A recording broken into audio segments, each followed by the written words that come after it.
Initial reaction, just like anybody, is in shock. Kind of go through the stages of grief and acceptance, but my first reaction, I was completely upset, caught off guard. It's not something that runs in my family.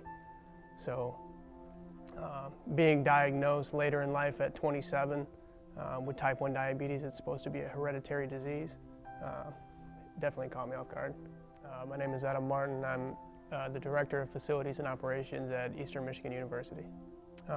As soon as I wake up, I check my blood sugars, and I'm on an insulin pump now, so I put my numbers in my pump. Get the girls up. I have a 4- and 2-year-old daughter, so get them up, get them ready for school, get out of the house, make sure we have breakfast. And day usually starts at work around 8.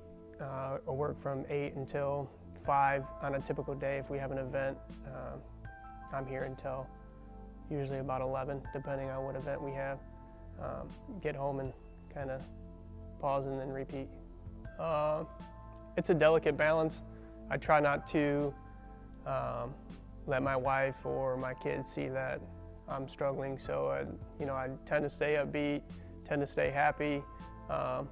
But again, it's a roller coaster ride, so there's times where I'm upset and they don't understand why, and I can't really explain to them at a young age why I react the way I do at some point in time.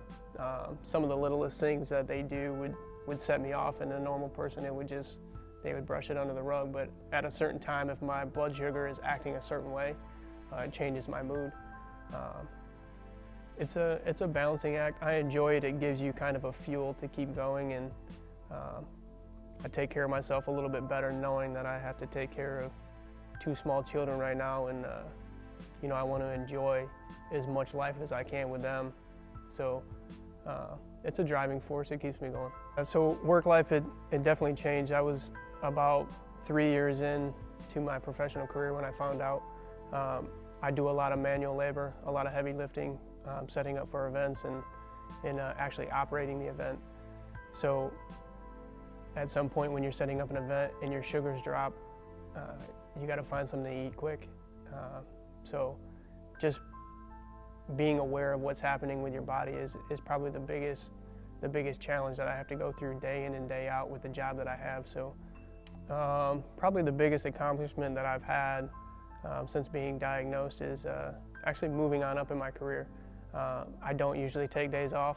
A lot of people struggle with diabetes and missing work, and fortunately I haven't been to that part yet. I haven't got to that part in this disease, but I've been pretty fortunate on being present, making the best of my situation, taking advantages of the opportunities that I've had, and securing a director position here at Eastern Michigan has probably been my biggest accomplishment thus far.